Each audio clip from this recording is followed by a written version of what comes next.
이 여리고에 있는 성읍, 지금도 이 여리고 성터가 이스라엘에 가면은 남아 있습니다. 여리고에 이 사람들이 자랑으로 여기는 것 중에 하나가 인류의 역사상 가장 오래된 남아있는 성터다. 그래가지고 거기에 대한 자부심이 있습니다. 이 여리고성의 성벽은 이중 구조로 되어 있었다고 합니다. 이중 구조라는 말은 성벽이 두 개라는 거예요. 성벽이 한 겹이 있고 그리고 또 그 다음에 또 성벽이 하나가 더 있는 거예요. 그러니까는 전쟁을 치른다 그러면 성벽을 넘어가잖아요. 성벽을 넘어가면은 또 성벽이 있는 거예요. 그러니까는 이 전쟁을 치르는 공격하는 입장에서는 상당히 쉽지 않은 이 점령하기에 어려운 성의 구조를 가지고 있는 곳이 바로 이 여리고 성입니다. 이 여리고 성을 점령하려면 첨단 무기가 있든지 아니면은 지금 광야에 있던 이스라엘 백성들 군사훈련이 안 돼 있잖아요. 군사훈련을 시키든지 무언가 이 성을 점령할 수 있는 방법을 말씀해 주셔야 되는데 하나님께서는 하나님의 방법으로 전혀 이 성벽을 무너뜨릴 만한 방법을 제시하지 않습니다.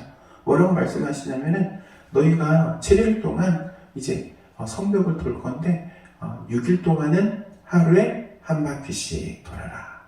제사장들하고 그리고 언약궤를 메고 가면은 이 뒤에를 이스라엘 백성들은 따라서 하루에 한 바퀴씩 돌아라. 그리고 마지막 날에는 7바퀴를 다 돌아라. 여러분, 성벽을 7바퀴를 돈다고 무너지겠습니까? 인간적인 생각으로는 성벽이 무너지지 않죠. 7바퀴 돌아서 무너질 거면 7바퀴가 아니라 70바퀴라도 돌죠. 근데 그게 돈다고 해서 무너지리라는 보장이 없는 거예요. 이것은 무엇을 말씀하시려고 하냐면은 지금 이 전쟁 자체가 영적인 전쟁이기 때문에 하나님의 방법대로 따를 때 승리할 수 있음을 말씀하시고자 하는 겁니다.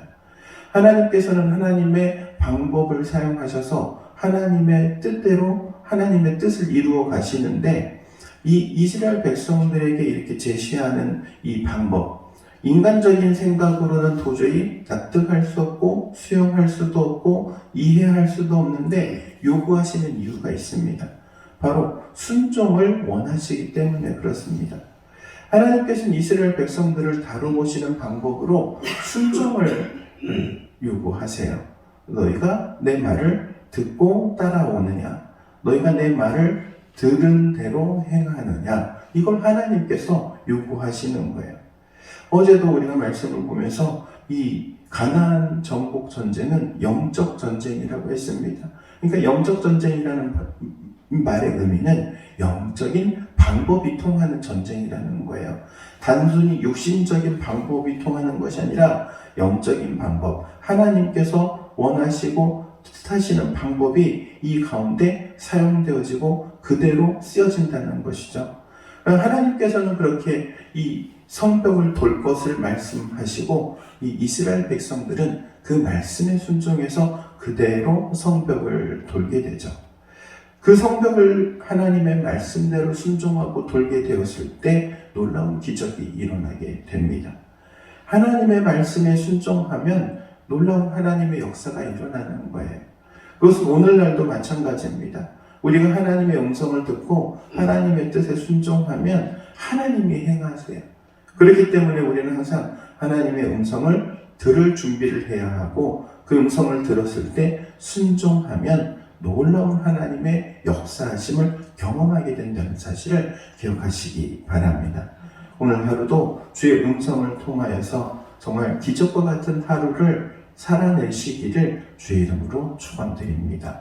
기도하도록 하겠습니다. 사랑과 은혜가 충만하신 하나님, 은혜를 구합니다.